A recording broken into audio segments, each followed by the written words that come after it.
Eh, Hay libros que habitualmente leemos con mucha más regularidad y hay algunos libros del Antiguo Testamento que no son libros que nos acerquemos a ellos con tanta frecuencia. Bueno, el libro del profeta Sofonías es uno de ellos, un libro donde encontramos algunas cosas interesantes eh, y que están muy en sintonía con lo que hemos venido hablando a lo largo de este tiempo. Si nosotros vemos ese cuadro, nos damos cuenta de que Sofonías, si usted ve la primera columna donde se vienen las fechas y vienen los profetas, nos percatamos que Sofonías fue contemporáneo de ciertos profetas. O sea, ese grupo de profetas, Jeremías, Nahum, inclusive podríamos hablar de Habacuc, fueron profetas que estuvieron muy cerca, relativamente cerca de la época de la caída de Jerusalén bajo el poder de Babilonia, que fue en el año 587. Entonces, Sofonías predicó hablemos que unas 3 o 4 décadas antes de la caída de Jerusalén. Jeremías también, Nahum también. Ellos les tocó vivir una época compleja, porque en Judá, en el reino de Judá, gobernaron algunos reyes bastante conflictivos. Si usted ve la columna donde dice Judá, el rey Manasés fue un terrible rey que gobernó sobre Judá, un hombre tremendamente corrupto, tremendamente lleno de maldad, igual su hijo Amón. Y ambos, cuando leemos su historia en el libro de los reyes, nos percatamos de que hicieron lo malo delante de los ojos de Dios. A esos profetas les tocó lidiar con todos los efectos que tuvo el reinado de Manasés y de Amón.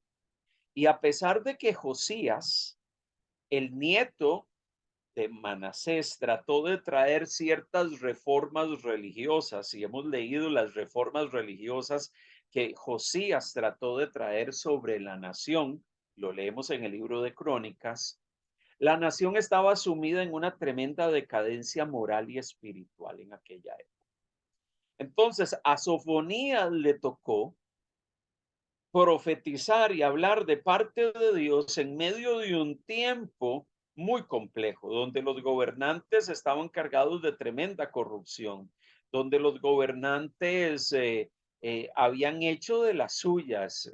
Fue un deterioro terrible y a pesar de que Josías, el rey Josías, nieto de Manasés, del rey Manasés, trató de traer reformas religiosas. Las reformas religiosas tuvieron un impacto muy leve. El pueblo siguió viviendo una vida alejada de Dios, muchos judíos siguieron adorando a dioses paganos, había una corrupción total. O sea, la generación de Manasés y de Amón reinando en Judá, trajo una decadencia terrible. Entonces, Sofonías, Jeremías y Nahum les tocó profetizar en esta época, en tiempos complejos. Este es un cuadro comparativo para que veamos que mientras los profetas estaban hablando en Israel y en Judá, en Egipto, en Asiria, en Babilonia, estaban sucediendo otras cosas. Y este es un cuadro que nos da una imagen general. Es por eso que cuando usted lee Sofonías, que como dije, es un libro que leemos muy poco, nos damos cuenta de algunas cosas interesantes. Bueno, primero lo que mencionamos.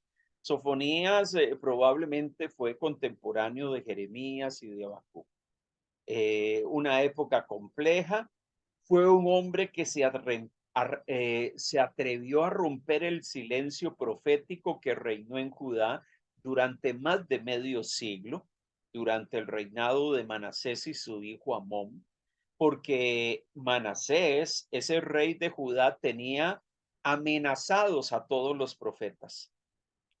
O sea, había una persecución contra los profetas y Sofonías fue uno de los que se atrevió a levantar su voz contra el violento y corrupto reinado de Manasés. Él no se cayó, él habló lo que tenía que hablar, dijo lo que tenía que hacer. Su predicación en ese sentido es muy similar a la predicación que encontramos en el libro del profeta Jeremías.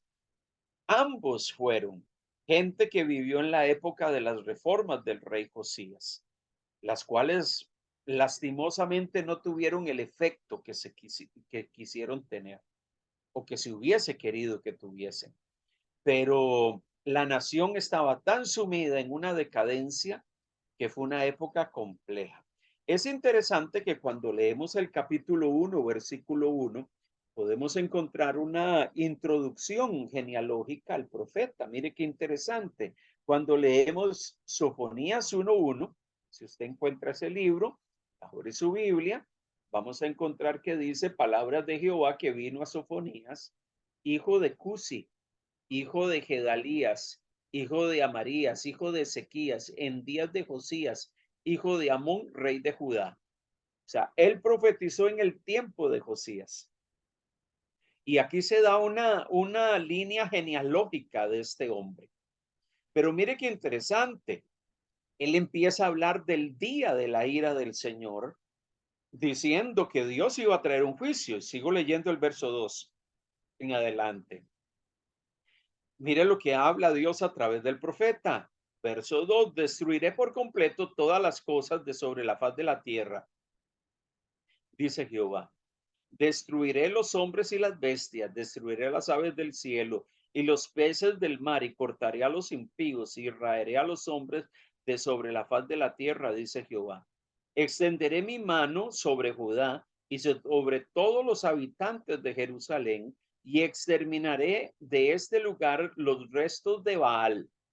Baal era un dios cananeo, un dios pagano, y el nombre de los ministros idólatras con sus sacerdotes, y a los que sobre los terrados se postran al ejército del cielo, y a los que se postran jurando por Jehová y jurando por Milcom, que también era una deidad pagana. Entonces, cuando leemos estos primeros 5 versículos del capítulo 1, nos damos cuenta que aún en la época del rey Josías, que fue un rey que procuró hacer lo correcto delante de los ojos de Dios, todavía se estaban viviendo las secuelas del reinado de Manasés, abuelo de Josías, y del reinado de Amón, padre de Josías. Fue una época difícil, compleja, con una tremenda decadencia moral de la nación. Entonces, ciertamente, el verso 1 del capítulo 1 del libro de Josías nos da una línea genealógica de Josías. Josías era, eh, obviamente, eh, Sofonías fue un hombre que reinó y sirvió en una época llena de complejidades. ¿Ok? Jeremías fue contemporáneo suyo. Jeremías también condenó a la nación por mucho de su idolatría. Usted puede encontrar en Jeremías capítulo 2, en el capítulo 8, eh, algunas declaraciones del profeta Jeremías donde se habla de estos temas. Vamos a tratar de leer capítulo 2. Vamos a ver los versos que están aquí. Si está 2:8. Ahí vamos a leer 2:8 y capítulo 8, versículo 1 al 2 del libro de Jeremías. Jeremías 2:8 y Jeremías 8:1 y 2. Son los textos que aparecen aquí en la pantalla para que los podamos ver. Leo para ustedes. No voy a leer los primeros porque esos tienen que ver con el libro de Sofonías. Voy a leer Jeremías 2:8, donde dice 8. Los sacerdotes no dijeron, ¿dónde está Jehová? Y los que tenían la ley no me conocieron, y los pastores se rebelaron contra mí, y los profetas profetizaron en nombre de Baal y anduvieron tras lo que no aprovecha. Mire, la decadencia moral de la nación en época de Sofonías y de Jeremías fue tan grande, que dice que los que tenían la ley, los que estaban obligados a enseñar la ley de Dios al pueblo, dice el Señor, no me conocieron. Qué palabras más duras. Y los pastores se rebelaron contra mí, y los profetas profetizaron en nombre de Baal y anduvieron tras lo que no aprovecha. Qué tremendo es tener que escuchar en 2:8 de Jeremías palabras que dice y nos ponen en evidencia que toda la clase sacerdotal, los líderes espirituales de la nación, los profetas, estaban totalmente desentonizados de los propósitos de Dios. Vamos a leer el capítulo 8, versículo 1 y 2 del libro de Jeremías. En aquel tiempo, dice Jehová, sacarán los huesos de los reyes de Judá y los huesos de sus príncipes y los huesos de los sacerdotes y los huesos de los profetas y los huesos de los moradores de Jerusalén fuera de sus sepulcros. Y los esparcirán al sol y a la luna y a todo el ejército del cielo, a quienes amaron y a quienes sirvieron en pos de quienes anduvieron, a quienes preguntaron y ante quienes se postraron.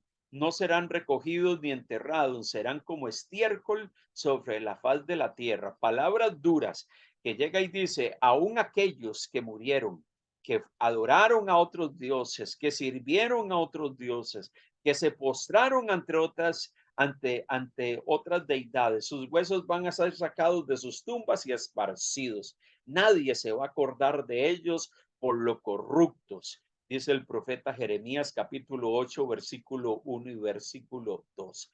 Entonces pareciese que la corrupción moral, recordemos que Sofonías es un profeta antes del exilio babilónico, había llegado hasta tal punto que ya mucha gente simplemente adoraba a otros dioses, levantaba altares en los lugares altos para adorar a otras deidades. ¿Cómo es posible que una nación que había conocido la ley de Dios, que había sido instruido en la ley de Dios, termina en una condición como esta? ¿Cómo es posible que una nación que había experimentado y visto al Dios de Israel sacarlos de la esclavitud de Egipto, terminaron en una condición de este tipo, adorando a otros dioses, postrándose ante otras deidades? Mire, y eso no ocurrió de la noche a la mañana.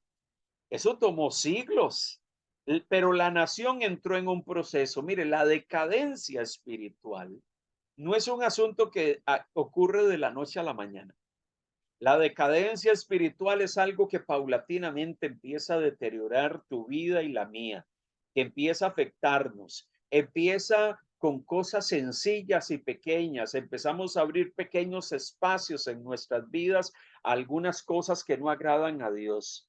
La decadencia espiritual es un asunto que no se da de la noche a la mañana, que usted empieza a abrir pequeñas puertas a ciertas cosas, que usted empieza a practicar ciertos asuntos que no agradan a Dios y paulatinamente usted va degradándose y usted empieza a insensibilizar su mente y su corazón y simplemente empieza a admitir lo malo y paulatinamente su vida se va deteriorando. Es por eso que la experiencia de Israel nos sirve a nosotros como de un modelo de cómo el pecado, cómo la degradación espiritual, la apatía social, el alejamiento de Dios empieza a tener un efecto profundo sobre la vida de aquellos que han conocido y han tenido una experiencia con Dios. Porque al final de cuentas, inclusive los que han tenido una experiencia con el Señor pueden verse tremendamente afectados. Mire lo que sigue diciendo el capítulo 1 de Sofonías. Y vamos a leer, habíamos leído hasta el versículo 5. Dice desde el verso 6 y vamos a leer hasta el versículo 13 del capítulo 1 de Sofonías. Y a los que se apartan en pos de Jehová, y a los que no buscaron a Jehová ni le consultaron. Calla en la presencia de Jehová el Señor, porque el día del Señor está cercano, porque Jehová ha preparado sacrificio y ha dispuesto a sus convidados. En el día del sacrificio Jehová castigará a los príncipes y a los hijos del rey y a todos los que visten vestido extranjero. Asimismo, castigaré en aquel día a todos los que saltan la puerta, a los que llenan las casas de sus señores de robo y de engaño. Y habrá en aquel día, dice Jehová, voz de clamor sobre la puerta del pescado y aullido desde la segunda puerta y gran quebrantamiento desde los collados. Aullad, habitantes de Mates, porque todo el pueblo mercader es destruido. Destruidos son todos los que traían dinero. Acontecerá en aquel tiempo que yo escudriñaré a Jerusalén con linterna y castigaré a los hombres que reposan tranquilos como el vino asentado, los cuales dicen en su corazón, Jehová no hará bien ni hará mal. Por tanto, serán saqueados sus bienes y sus casas asoladas, edificarán casas, mas no las habitarán, y plantarán viñas, mas no beberán el vino de ellas. Cercano está el día grande de Jehová, y muy próximo. Es amarga la voz del día de Jehová. Gritará allí el valiente. Cuando leemos estas palabras, nos percatamos que el día del Señor estaba cercano. El día del Señor estaba cercano. Ciertamente Dios iba a traer su juicio sobre la nación por causa de su pecado. El profeta les estaba anticipando su comportamiento y su conducta. Lo que merece es castigo, una reprensión de parte de Dios. Pero lo interesante de todo esto, como en la mayoría de los profetas, Dios habla a Israel, a Judá muchas veces, hablándoles del castigo por causa de su extravío, pero casi siempre se habla también de un mensaje de bienestar y de esperanza y de restauración. Porque ciertamente Dios, en medio de hablar del castigo venidero y de lo que Dios iba a estar haciendo para reprender la maldad del corazón de su pueblo, Dios también les hablaba de que si había arrepentimiento, Dios iba a traer bienestar y restauración para sus vidas. Y es lo que encontramos en versículos como el 3:20. En aquel día yo os traeré, en aquel tiempo os reuniré, yo pues os pondré para renombre y para alabanza entre todos los pueblos de la tierra, cuando levante vuestro cautiverio delante de vuestros ojos, dice Jehová. Levantaré vuestro cautiverio. Ciertamente, 30 años después, o un poco más, 35 o más años después de que Sofonías habla esto, Judá fue llevado cautivo a Babilonia. Pero el Señor llega y les dice, yo voy a levantar mis ojos para verlos a ustedes y levantarlos de su cautiverio. Dios ya les estaba anticipando que iba a haber un tiempo de cautividad. Eso todavía no había acontecido. Eso sucedió 30 o 35 años después de que Sofonías dio esta palabra de parte de Dios. Ciertamente en el futuro cercano de Israel, Israel experimentó el castigo divino, el juicio de Dios a través del poder de Babilonia, pero Dios les dice, yo los voy a rescatar de su cautividad. Mire, ese mensaje de juicio, restauración, ese mensaje de castigo, amor restaurador, es un mensaje que está permanentemente en los profetas. Claro, Dios va a restaurar, Dios va a restituir cuando de por medio haya arrepentimiento, cuando de por medio hay un corazón que viene arrepentido delante de Dios y diciendo, ciertamente me aparté de la senda del Señor, ciertamente me alejé del propósito de Dios, ciertamente reconozco que viví mal delante de Dios. Cuando eso se da, Dios trae restauración. Ciertamente Dios restauró a Israel, lo rescató del cautiverio babilónico después de 70 años de cautividad y los trajo nuevamente a la tierra mucho tiempo después. Pero Sofonías, que vivió 35 años después de que Jerusalén cayese, 35 años antes de que Jerusalén cayese, él lo que hace es decirles, esto es lo que viene. Viene un tiempo de juicio de Dios, pero también viene un tiempo de restauración. Si ustedes se vuelven al Señor, si usted enderezan sus caminos, si ustedes enderezan su senda. Qué tremendo, porque a Sofonías le tocó profetizar en la época de Josías, pero en una época donde se vivieron los tremendos efectos del reinado nefasto de Manasés. El reinado de Manasés y de su hijo Amón dejaron secuelas horribles sobre Judá. La vida espiritual del pueblo decayó y el reinado de este hombre abrió las puertas a una corrupción galopante, a una maldad que se vio en múltiples esferas de la vida de la nación. Entonces, la época en que profetizó Sofonías, de que habló de parte de Dios, era un tiempo complejo y difícil.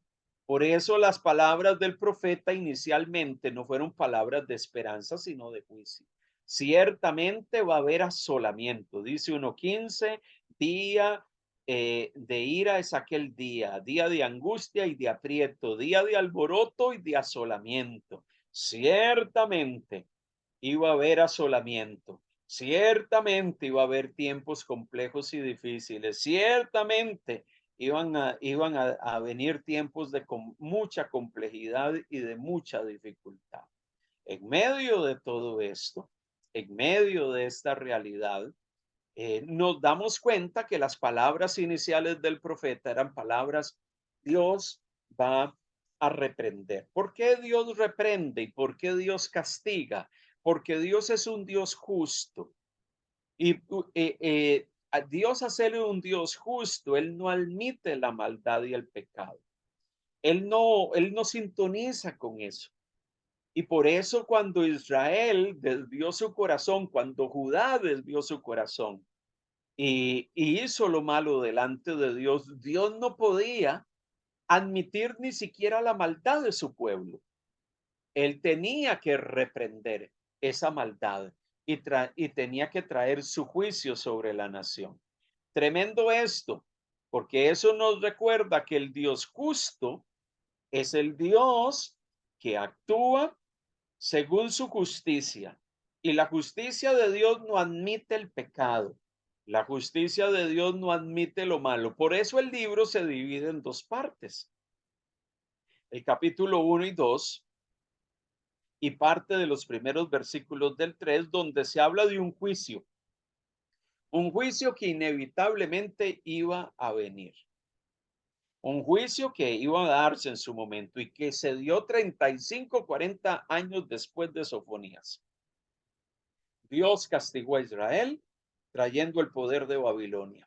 ¿Por qué? Se habían vuelto a los Baales, habían hecho alianzas con Asiria, la nación se había llenado de corrupción social y era algo que prevalecía en medio del pueblo. Ciertamente el Dios justo tenía que castigar eso. Tenía que castigar eso y ciertamente lo hizo. 40 años después, lo que leímos anteriormente, probablemente muchos de los profetas venían diciéndole eso al pueblo. Y como leímos, había mucha gente que se sentaba allí en las terrazas de su casa y decían, no, Jehová Dios no va a hacer nada con nosotros. Él no nos va a castigar, todo está bien, no hay problemas. Es ese tipo de gente que ante las situaciones de la vida se sientan desentendidos, el mundo se les puede estar cayendo alrededor, la corrupción y la maldad galopante pueden estar allí alrededor de su vida y ellos están tranquilos. No, Dios no nos va a hacer nada. Seguimos nuestra vida, seguimos en nuestras cosas, se desentendieron. Sobre eso Dios también trajo su juicio. Y es por eso que la segunda parte se habla de una esperanza de liberación. Si Israel se arrepiente, si Israel se vuelve a Dios, si Israel abre su corazón y viene delante de Dios, Dios va a traer restauración sobre la nación. Quiero que vayamos al capítulo 3, versículo 8. Capítulo 3, versículo 8 hasta el versículo 12, hasta el verso 20. Alguien que me ayude a leer Sofonías 3, versículo 8 hasta el versículo 20. ¿Qué dice?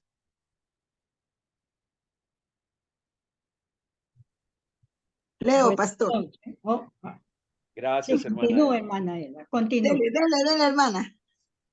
Sí, hermana, dele. Léalo. Desde el versículo 8 hasta el 20. Gracias, hermano.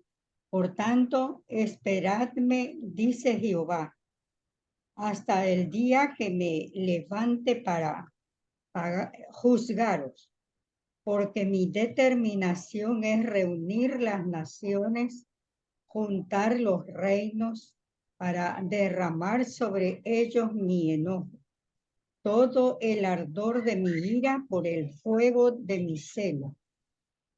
Será consumida toda la tierra.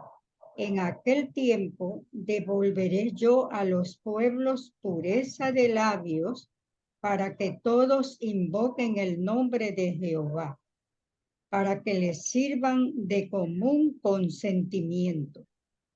De la región más allá de los ríos de Etiopía me suplicarán.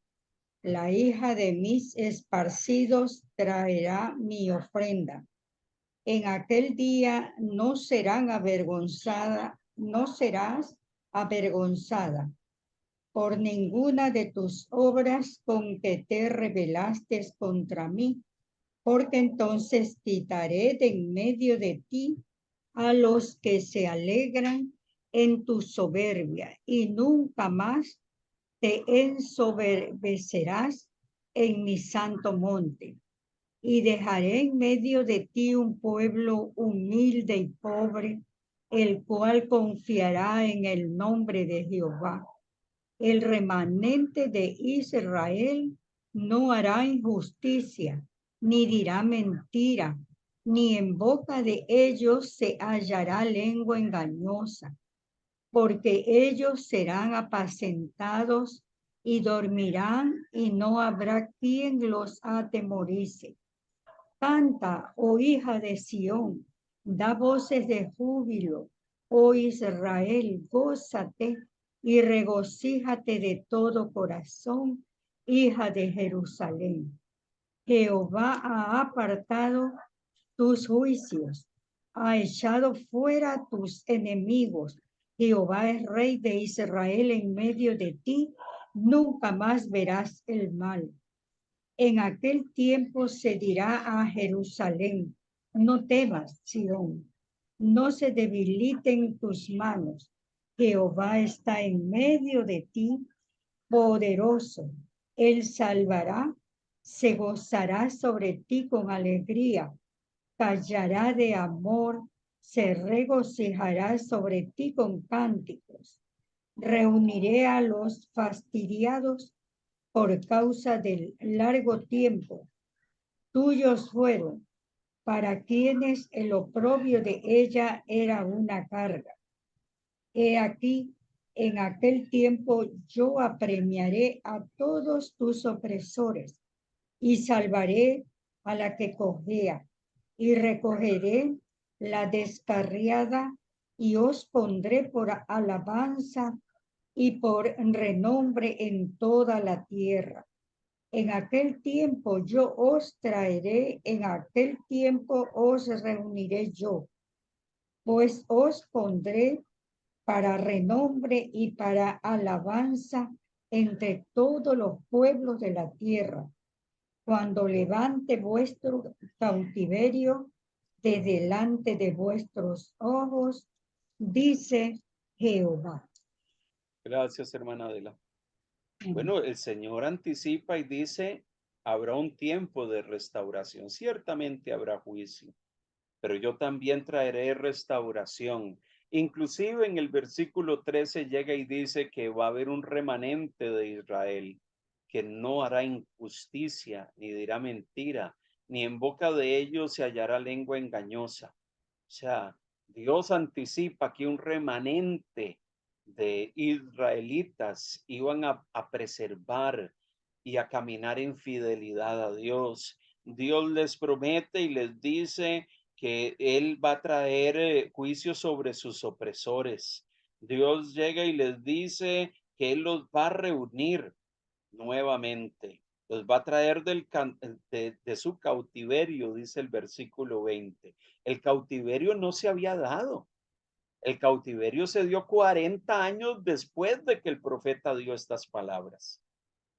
Y ciertamente Dios cumplió esa palabra y en Jeremías encontramos cómo el Señor, ciertamente después de 70 años de cautiverio, que ese fue el juicio y el castigo divino sobre Israel, Dios trajo y restauró con un grupo de hombres que retornaron de Babilonia, restauraron la ciudad, restauraron los muros y nuevamente la vida religiosa en Israel fue restaurada.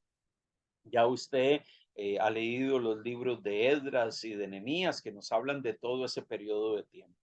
Pero entonces Sofonías, su mensaje tuvo esas dos connotaciones. Un juicio inminente que Dios va a traer por causa de tus maldades. Y Dios hace eso porque Dios no puede dejar, Dios que es justo, no puede dejar sin castigar el pecado. Pero Dios también plantea que hay una esperanza, la restauración de Dios, un remanente, gente fiel a Dios que Dios va a conservar allí y que Dios va a restaurar nuevamente. Obviamente, para que exista restauración tiene que haber arrepentimiento.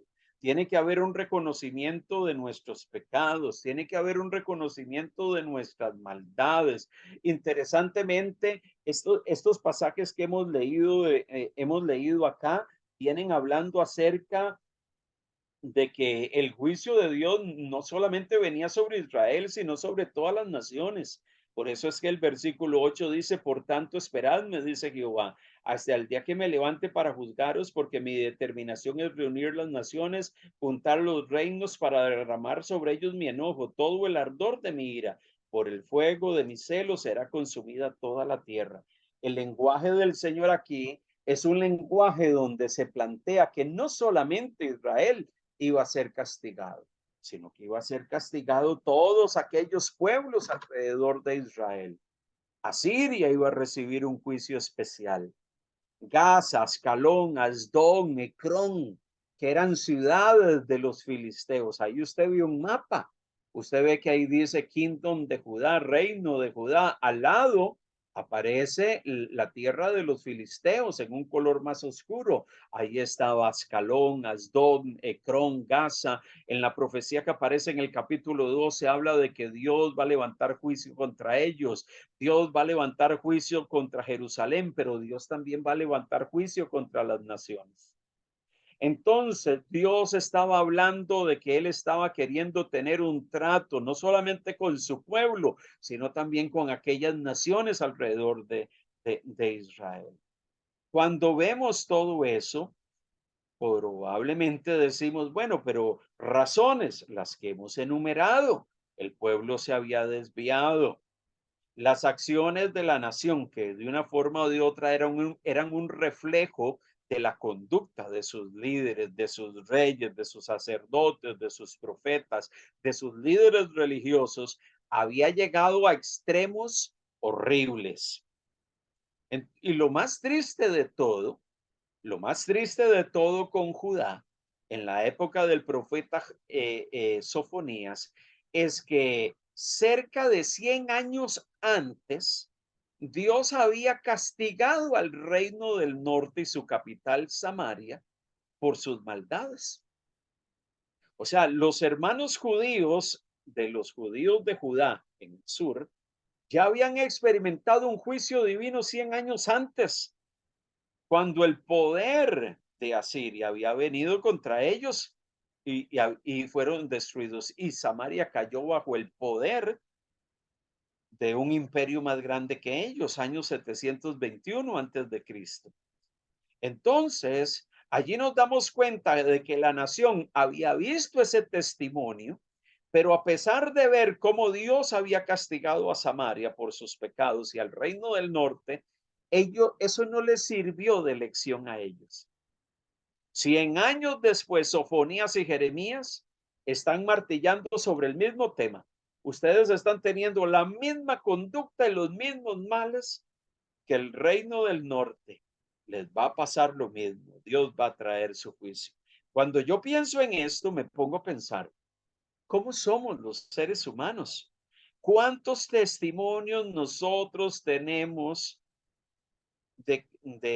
o malos ejemplos o situaciones que hemos visto a lo largo de la historia, a lo largo de nuestra vida, que han terminado mal, donde las personas, las naciones, los pueblos y las gentes han vivido consecuencias funestas sobre sus vidas, familias y entornos, y a pesar de todo, siguieron con su mismo comportamiento. Y a pesar de todo, no enderezaron sus caminos. Parece que a nosotros los seres humanos no nos cuesta aprender de lo que le sucede a otros. Otros pasan por ciertos caminos y viven las consecuencias, pero nosotros decidimos transitar por esos mismos caminos, a pesar de que sabemos que vamos a terminar mal.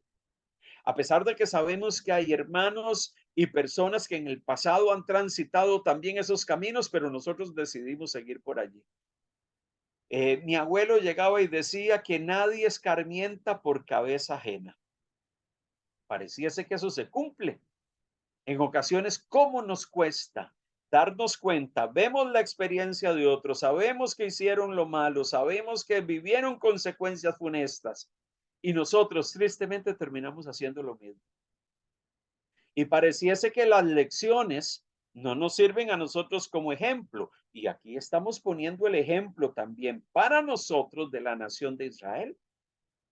Un ejemplo que nos debería de servir como un espejo para que nosotros no caigamos en lo mismo, para que nosotros no caigamos en la misma práctica. Claro, el juicio de Dios es un juicio correctivo. Nosotros cuando hablamos de castigo y de juicio, siempre lo vemos desde la perspectiva negativa. Yo no sé si a ustedes les sucede, probablemente a ustedes no, pero a mí sí me sucedió de joven, que cuando nos castigaban nuestros padres, nosotros veíamos el castigo o la reprensión que se nos daba como algo negativo. Nosotros, ¿cómo nos costaba mirar en esa corrección un juicio o una reprensión con un propósito correctivo? Porque lo mirábamos desde la perspectiva negativa. No, es que mi papá no me quiere, mi mamá no me quiere, y no veíamos que la intención de nuestros padres era que enderezásemos nuestros caminos y que meditásemos en nuestras sendas. Mire, los juicios de Dios para con su pueblo, para con sus hijos, siempre son juicios correctivos. Son disciplinas que tienen como propósito hacernos reaccionar y que podamos enderezar nuestro camino. Alguno dirá, pero qué duro fue Dios con el reino del norte, que envió una nación más grande para destruirlos.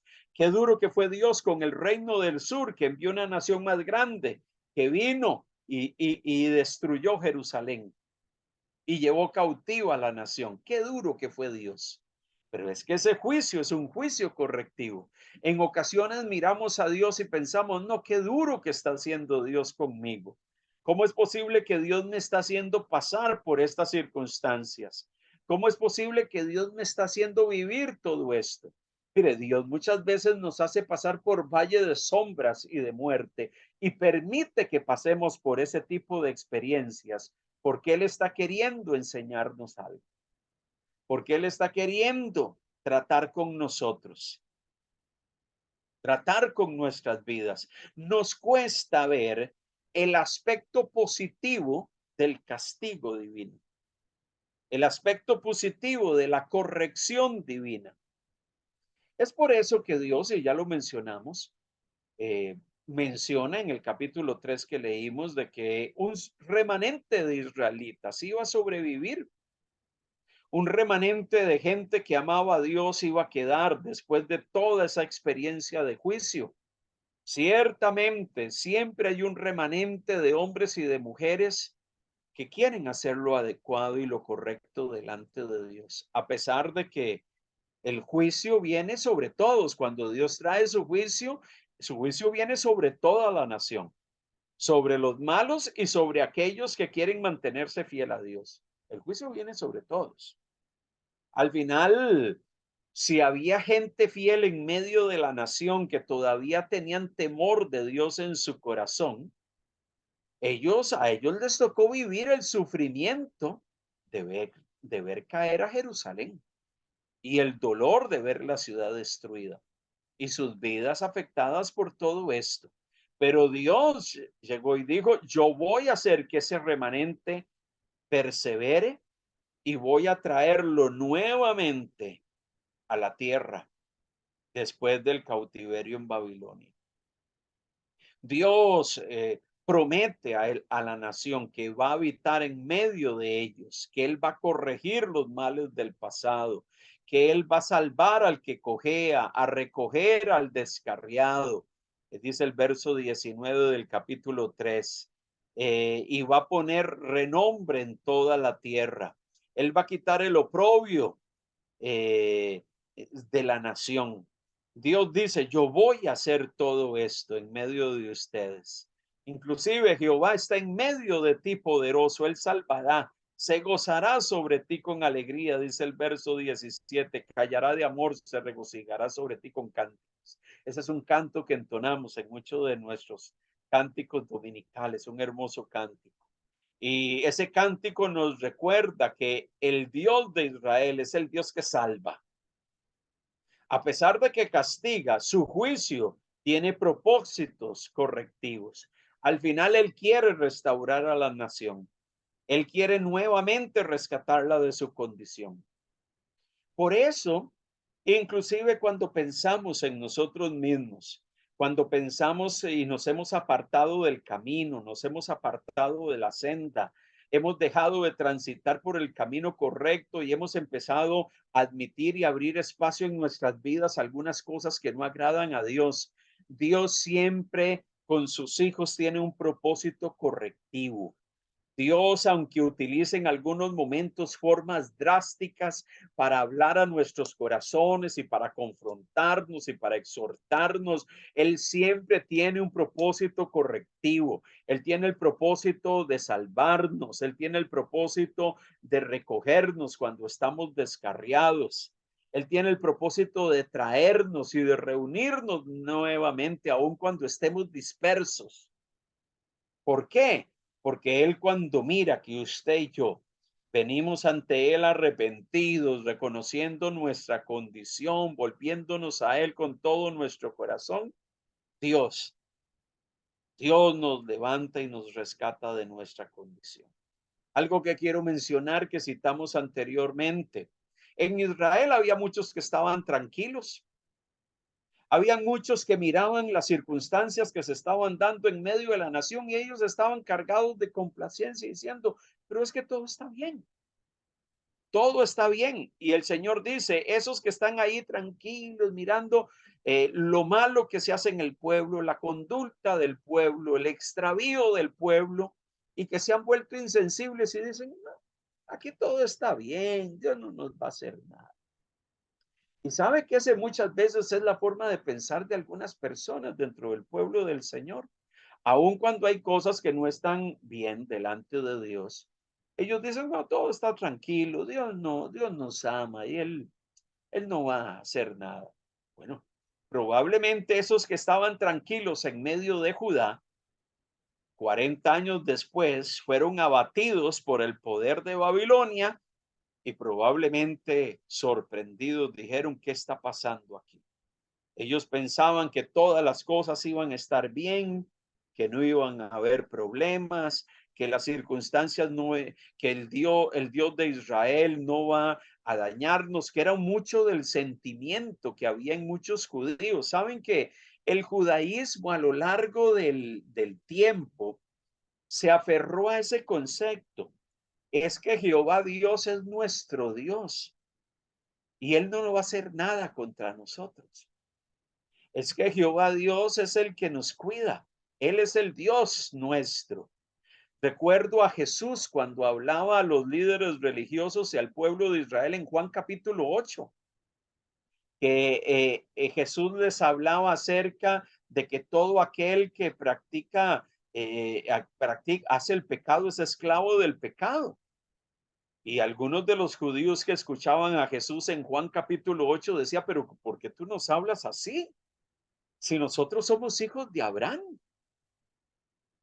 ¿Por qué tú nos hablas de esta manera si nosotros somos descendientes de Abraham? Y como somos descendientes de Abraham, nosotros no somos los malos son los pueblos que están alrededor de nosotros. Ellos no tenían la capacidad de ver su propia maldad. Ellos no se daban cuenta del deterioro moral y religioso que tenían los líderes dentro de Israel, y muchos de ellos miraban a Jesús con enojo por ese tipo de mensaje, porque tú nos vienes a decir que nosotros somos malos. Es que nosotros somos hijos de Abraham. Ellos pensaban que por ser hijos de Abraham, ellos estaban exentos de juicio, ellos estaban exentos de que Dios los tratase fuertemente. Porque somos el pueblo del Señor, Dios nos va a cuidar. Y Jesús llega y les dice en uno de los versículos más duros que encontramos en el Nuevo Testamento, en Juan capítulo 8, verso 44 y 45, llega y dice, vosotros no sois hijos de Abraham, descendientes de Abraham, vosotros sois hijos de vuestro padre el diablo. Oh, qué palabras más fuertes las de Jesús. Decírselo a un judío que se consideraba hijo de Abraham, de que era hijo del diablo. ¿Por qué? Porque ellos dentro de su religiosidad consideraban de que todo estaba bien. Nosotros estamos bien. Nosotros no tenemos problemas. Y eso es lo que sucede pensando en Jesús y en su discurso ante los líderes religiosos de su época. Ese es el problema de la gente que vive dentro de esquemas religiosos. Esquemas religiosos como el judaísmo de la época de Jesús. Ellos concebían, Dios no nos puede hacer nada. ¿Por qué? Porque nosotros somos su pueblo. Porque nosotros somos los descendientes de Abraham. Y Dios sobre nosotros siempre va a extender su bondad. No aprendieron de la historia. No se dieron cuenta. Pareciese que ellos no podían recordar la época de Samaria en el siglo 8 antes de Cristo, ni la época de Jerusalén en el siglo 6 antes de Cristo. Pareciese que a ellos se les olvidó eso. Dios trató severamente con la nación por causa de su pecado y ellos decían, no, pero nosotros estamos bien. Cuando pensamos en todo esto, amados hermanos, tengamos mucho cuidado en nuestras propias vidas de no desarrollar la capacidad de examinar nuestros propios corazones. Dejar de tener la capacidad de examinarnos a nosotros mismos, de evaluar nuestro propio corazón y darnos cuenta de que hay momentos en nuestras vidas que algunas cosas no están bien, que algunas cosas no están funcionando bien. Así que en medio de todo esto, en medio de todas estas circunstancias, esta experiencia de Israel en la época del profeta Sofonías nos exhorta a nosotros mismos. Tengamos cuidado de sentirnos tranquilos y de pensar todo está bien. Cuando no desarrollamos la capacidad de autocrítica, de autoexaminarnos, la capacidad de examinar nuestro propio corazón, de hacer una introspección interna y evaluar cómo estamos, qué está sucediendo con mi vida, cómo estoy delante de Dios, cómo están mis caminos, qué cosas están funcionando en mi relación con Dios y qué cosas no. Cuando perdemos esa capacidad y pensamos que todo está bien, puede ser ese un indicativo de que tenemos un problema, que estamos llenándonos de miopía espiritual y estamos perdiendo la perspectiva de vernos a nosotros mismos y de examinar nuestro propio corazón. Probablemente En medio de las palabras del profeta Sofonías, así como de las palabras de muchos de los profetas, Israel llegaba y decía, bueno, si Dios nos va a castigar, Dios, pues Dios nos va a vindicar y nos va a restaurar en algún momento. Bueno, Dios no está interesado tan solo en vindicar a Judá, sino que Él está interesado en vindicar su propia justicia. Cuando Dios trae juicio y castigo, su propósito es vindicar su propia justicia. ¿Qué significa eso? Significa yo castigo lo malo porque yo soy un Dios santo. Yo castigo lo malo y si perdono la maldad de alguien es por razón de mi propia justicia, no es porque Judá sea bueno, no es porque una nación sea buena, es porque yo en mi justicia castigo, pero también amo. El juicio de Dios sobre Judá entonces era inminente y drástico, pero no era un juicio final, porque Dios tenía un pacto con Israel, pero ciertamente Dios quería que el pueblo reaccionase y se arrepintiese. Y Dios les promete, si ustedes se arrepienten, yo voy a dejar un remanente de hombres y de mujeres que aunque van a ser refinados por el sufrimiento, van a tener que pasar el sufrimiento de todo lo que va a venir, yo los voy a restaurar. Cuando Dios nos habla de restaurarnos, Él no nos exime de pasar por el sufrimiento. Él muchas veces permite que aun cuando Él nos restaura, Él permite que pasemos un tiempo en el horno de fuego de la prueba y del sufrimiento para que nosotros reaccionemos, para que tengamos una probadita de lo que significa y lo drástico que es y las consecuencias que tiene apartarse del Dios vivo y verdadero. Israel necesitaba reconocer su propia debilidad. El problema de Israel en la época de Sofonías es que su corazón estaba lleno de orgullo. El orgullo es un problema que está arraigado en el corazón del ser humano y nadie está exento de eso.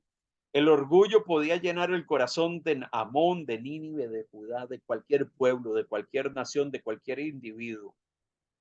Por eso, una de las cosas necesarias para poder experimentar la restauración de Dios es que nosotros podamos reconocer nuestra propia debilidad.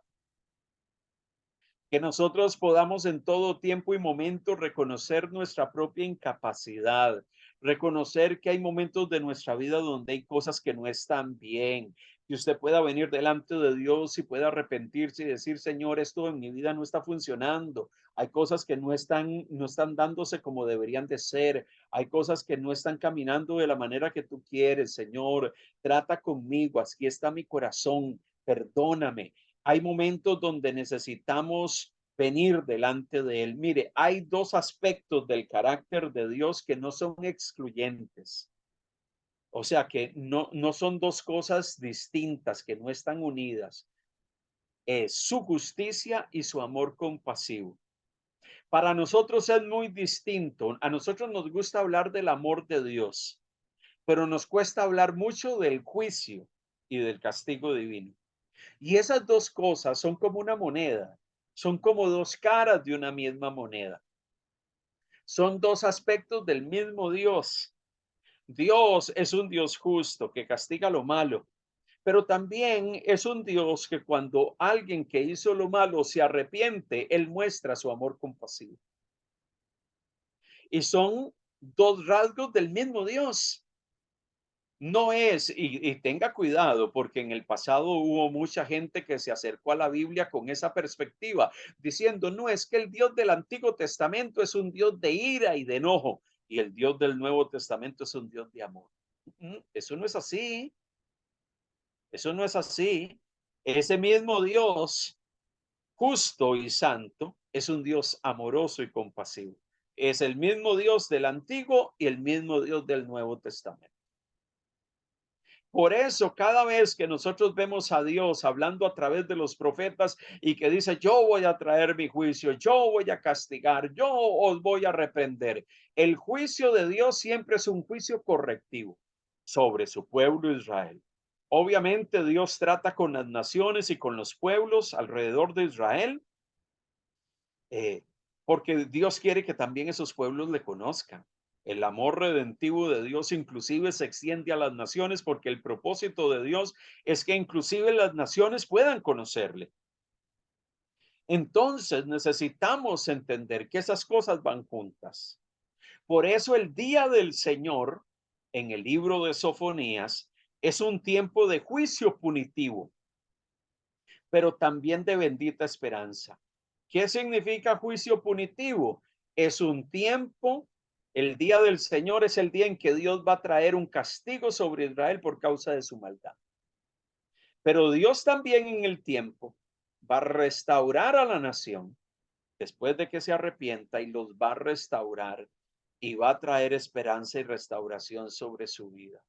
Claro, Dios ofrece esperanza a aquel que se humilla, aquel que deja su orgullo a un lado, aquel que pone a un lado su vanagloria, aquel que piensa yo no tengo problema, aquel que adora a las deidades, pero que en algún momento llega y reconoce ciertamente me aparté del Señor.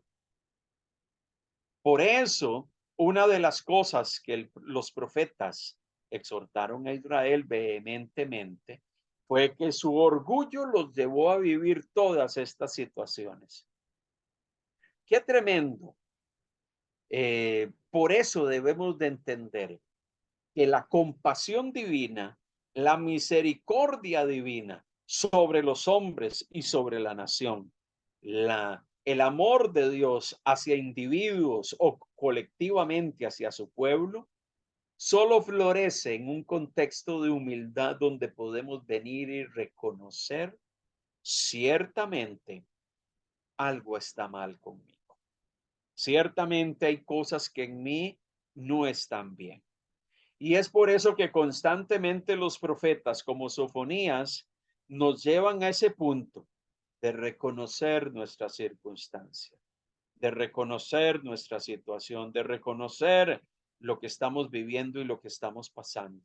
Dios quiere que examinemos nuestro corazón. Dios quiere que examinemos nuestra vida. Dios está queriendo que usted humildemente pueda venir delante del Señor, podamos reconocer nuestra condición. Y por eso el hacernos un examen constante. Por eso la vida cristiana, el caminar con el Señor, requiere de la capacidad de venir con humildad delante de Dios, examinando y haciendo una radiografía sobre nuestra propia vida y poder evaluarnos. Cuidado, no sea que hayan momentos en nuestras vidas donde puede ser que usted y yo estamos sentados mirando a nuestro alrededor y diciendo, no, todo está muy bien conmigo. Por eso cuando ese tipo de actitud nos controla, donde pensamos que todo está bien, que las cosas, no hay problema conmigo. El problema lo pueden tener otros, pero yo no tengo problemas con Dios. Los otros son los que tienen que examinarse, pero yo, todo está bien alrededor de mi vida. Cuando tenemos esa actitud y no tenemos la capacidad de examinar nuestro propio corazón, cuidado. Esa es una señal de alarma de que podemos estar cayendo en ciertos excesos, en cierta prepotencia, en cierta altivez que nos hace pensar de que todo está bien conmigo, cuando en realidad necesitamos examinarnos. Desafíos para nosotros a la luz del libro del profeta Sofonías. Ciertamente, Dios ama a su pueblo, ama a sus hijos. A usted y a mí, que somos parte de la comunidad de creyentes, parte del pueblo del Señor, Dios nos ama. Pero el hecho de que Él nos ame no significa de que Él no va a corregir lo deficiente en usted y en mí. No significa de que Dios no vaya a utilizar ciertos instrumentos para tratar con nosotros. No significa de que Dios no nos vaya a pasar por cierto horno de prueba en algún momento para exhortarnos. Alguien dirá, bueno, pero yo no tengo otros dioses como tenía Israel, que estaba adorando a Baal y a Milcom y a otras deidades cananeas paganas. Pero ¿cuántos de nosotros no tenemos nuestros propios ídolos y nuestros propios dioses? No son de esos que tienen altares donde llevamos ofrendas, pero pueden ser otro tipo de dioses. ¿Cuántos de nosotros tenemos algunas cosas que adoramos y le rendimos culto y giramos en torno a todo eso? Dios está queriendo que examinemos nuestro corazón. Dios está queriendo que podamos mirar internamente nuestras vidas. Sofonías, así como muchos de los profetas, tuvieron un lenguaje claro de parte de Dios para el pueblo. Su mensaje para Israel fue un mensaje contundente. Recordemos que los oráculos de Sofonías fueron mensajes que Dios dio al profeta y que él comunicó al pueblo, para que el pueblo escuchase, para que el pueblo se diese cuenta de lo que estaba sucediendo. Dios sigue hablando a nuestras vidas también hoy. Dios sigue exhortando nuestros corazones de múltiples maneras. Dios sigue llamándonos la atención. Prestemos oído. Dios sigue exhortándonos. Abramos nuestros ojos, abramos nuestros oídos para estar sensibles a la voz del Señor, y que Dios pueda ayudarnos a encaminarnos, a movernos y a procurar vivir y caminar dentro del propósito divino. Que el Señor nos ayude. Que el Señor nos ayude a poder caminar y vivir una vida que le honre, le glorifique a Él solamente. Que podamos examinar nuestros corazones cada día.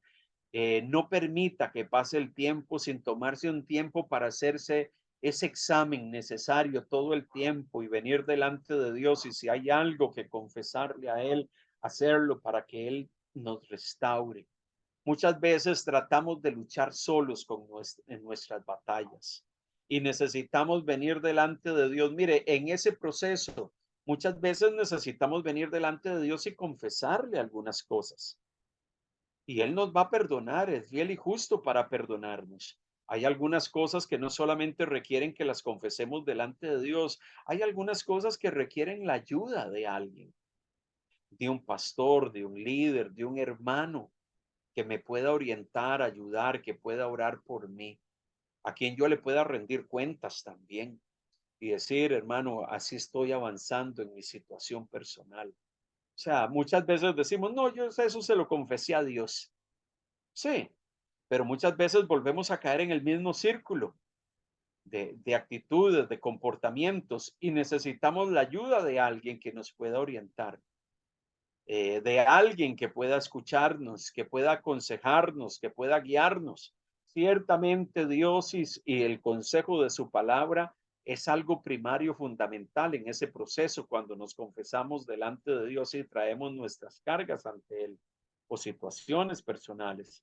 Pero también es necesario en muchos momentos la ayuda, la guianza de aquellos que también nos pueden aconsejar según el consejo divino y que nos pueden dar directrices para vivir una vida que glorifique a Dios. No dejemos de examinar nuestro corazón. No seamos como algunos judíos en tiempos de Sofonías, cuyo corazón estaba tranquilo pensando, no, todo está muy bien. Dios no tiene nada conmigo. Yo estoy todo en orden, está con Él. Y dejamos de tomar esa actitud de constante examen de nuestro corazón. Queremos terminar este tiempo de hoy meditando y reflexionando en estas palabras. Que el Señor nos pueda ayudar eh, a poner nuestra confianza en Él, pero también a derramar nuestro corazón delante de Él. Cuando reconocemos nuestra humana debilidad, nuestras luchas, aquellas áreas de nuestra vida que nos están costando avanzar en una relación consistente con Dios, necesitamos volvernos a Él con todas nuestras fuerzas y con todo nuestro corazón. Que el Señor nos ayude en medio de todo este proceso. Que el Señor nos ayude a poder vivir una vida que le honre, le exalte y le glorifique.